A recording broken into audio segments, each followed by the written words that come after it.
Welcome to Kainat Rana worldview.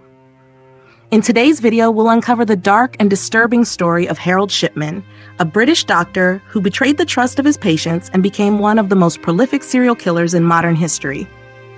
His chilling crimes shook the medical world and left a trail of devastation across England. Early life and education. Harold Frederick Shipman, born on January 14, 1946, grew up in a working-class family on the Bestwood estate in Nottingham, England. Known to his friends as Fred, he was the second of 3 children born to devout Methodist parents. His father, Harold Sr., was a lorry driver, while his mother, Vera, played a pivotal role in shaping young Shipman's life. Shipman shared an especially close bond with his mother, but tragedy struck when Vera was diagnosed with lung cancer. During her final days, Harold witnessed her doctor administering morphine to ease her pain, a memory that would later echo disturbingly in his own criminal acts. Her death deeply impacted him, and some speculate it played a role in shaping his future behavior. Determined to become a doctor, Shipman enrolled in the Leeds School of Medicine at the University of Leeds and graduated in 1970. He later married Primrose May Oxtoby in 1966, and together they had 4 children. The crimes begin. What seemed like a promising medical career soon took a sinister turn. Between 1975 and 1998, Harold Shipman preyed on vulnerable patients, many of whom were elderly and trusted him implicitly as their doctor. Shipman's method was chillingly simple.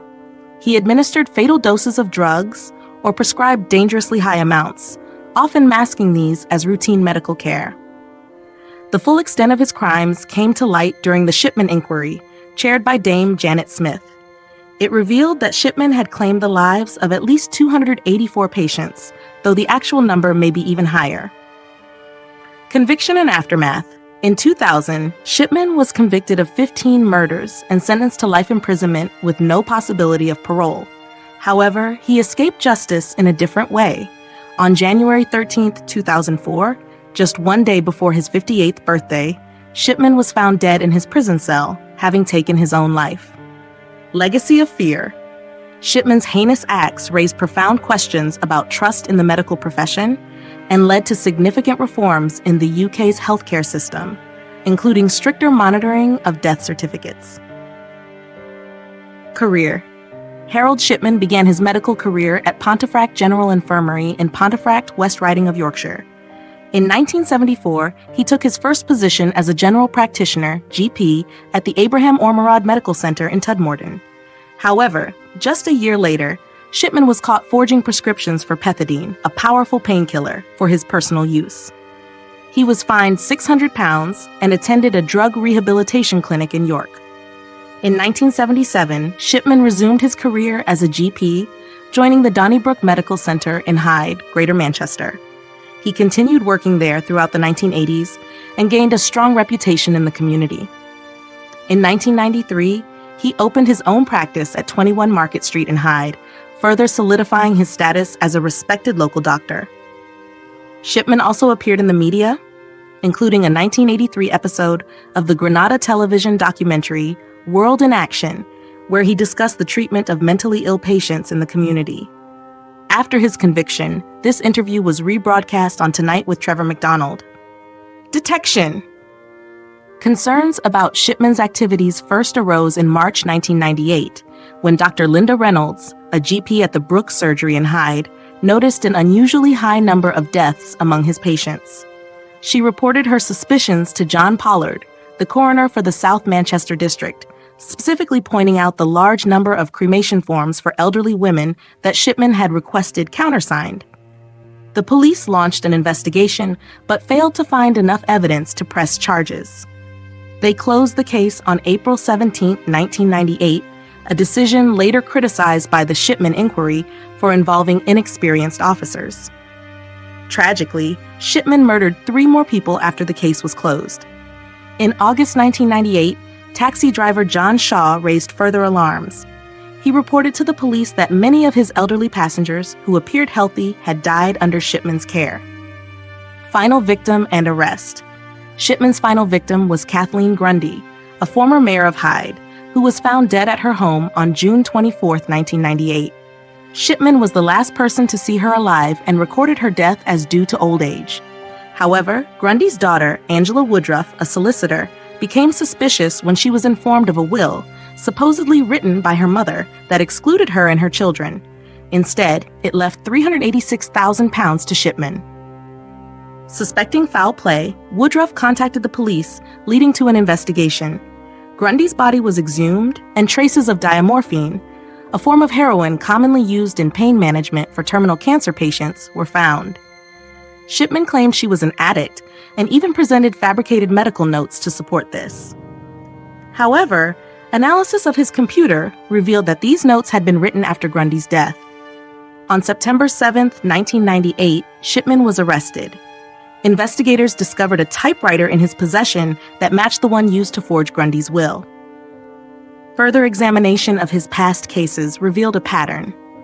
Shipman administered lethal doses of diamorphine, signed death certificates, and falsified medical records to make it appear the patients had been gravely ill. A book titled Prescription for Murder, 2000, suggested that Shipman's forging of the will might have been an attempt to get caught, as he felt his life was spiraling out of control, or part of a plan to retire early and leave the UK. Statistical analysis later indicated that signs of Shipman's crimes could have been detected as early as 1996, when an unusual number of deaths occurred among women over 65. Many of these deaths happened at similar times of the day, coinciding with Shipman's afternoon visits and in his direct presence. Trial and imprisonment. Harold Shipman's trial began on the 5th of October 1999 at Preston Crown Court. He faced charges of murdering 15 women by lethal injections of diamorphine between 1995 and 1998.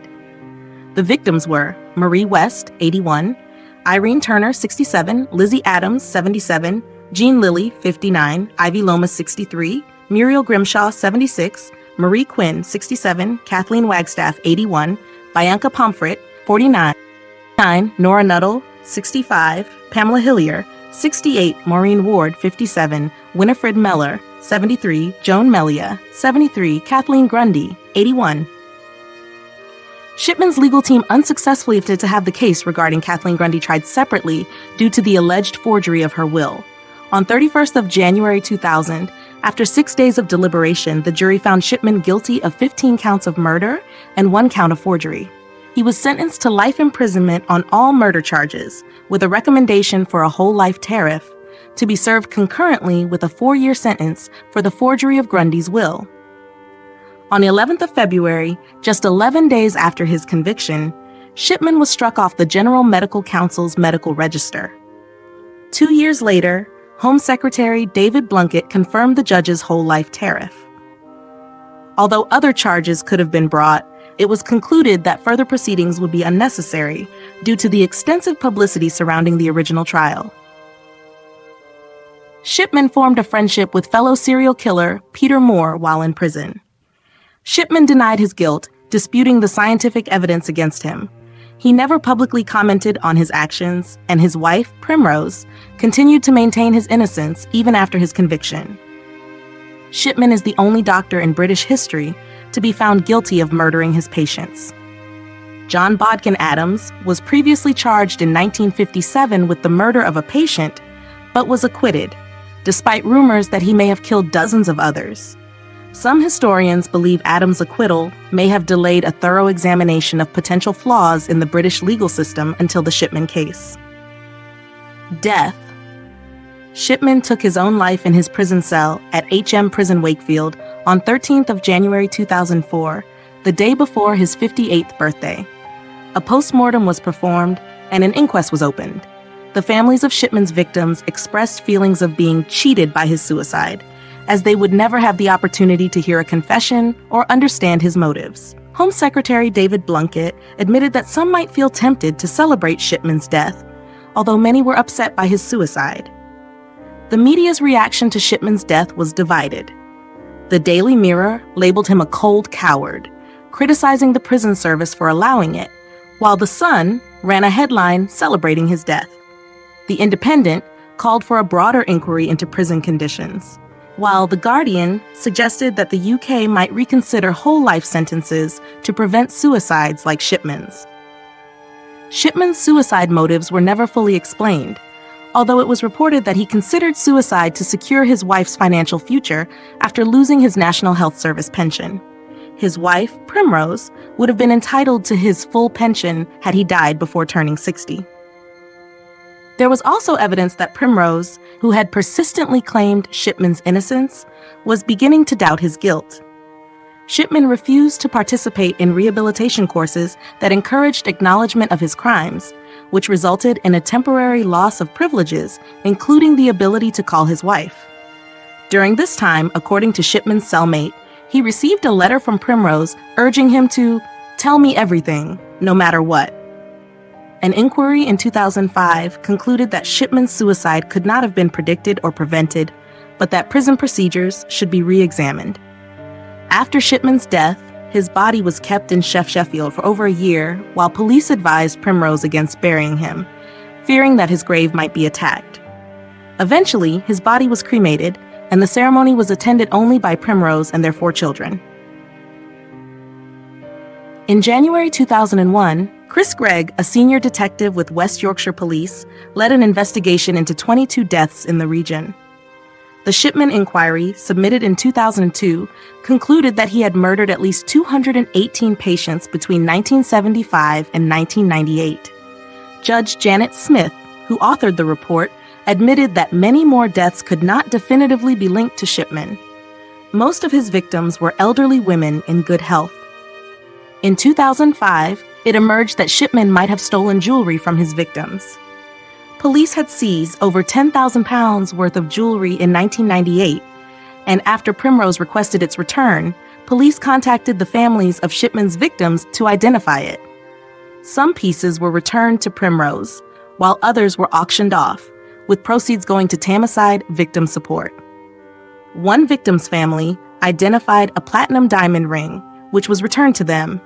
A memorial garden for Shipman's victims, called the Garden of Tranquility, opened in Hyde Park, Hyde, in July 2005. By 2009, over 200 families were still seeking compensation for the loss of their relatives. Shipman effect. The Shipman case, along with the recommendations from the Shipman inquiry, led to significant changes in medical practices in the UK.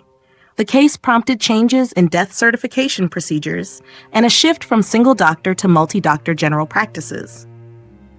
The form for cremations in England and Wales was also revised to include questions about whether the death was violent or unnatural.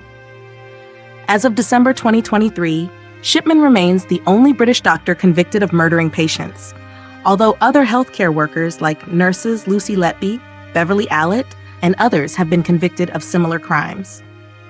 In the media, Shipman's case has been depicted in various forms of media, including a 2001 cartoon strip in Viz Comic, the 2002 ITV drama Harold Shipman, Dr. Death, a BBC drama documentary in 2014, and the 2020 documentary The Shipman Files, a very British crime story. Music also referenced Shipman, such as the 2005 song What About Us by The Fall. In 2022, Shipman was mentioned in the Wakefield by-election when Conservative candidate Nadeem Ahmed referenced his local connections, stating, "Trust Tories like you do GPs," after Harold Shipman. In 2023, the life insurance company Dead Happy faced backlash for using Shipman's image in an advertisement, leading to over 70 complaints to the Advertising Standards Authority. Harold Shipman's story is a chilling reminder of the devastating impact one person's betrayal of trust can have on countless lives. If you found this video insightful, don't forget to like, share, and subscribe to Kainat Rana Worldview for more deep dives into the world's most shocking and untold stories. Thank you for watching, and stay tuned for our next story.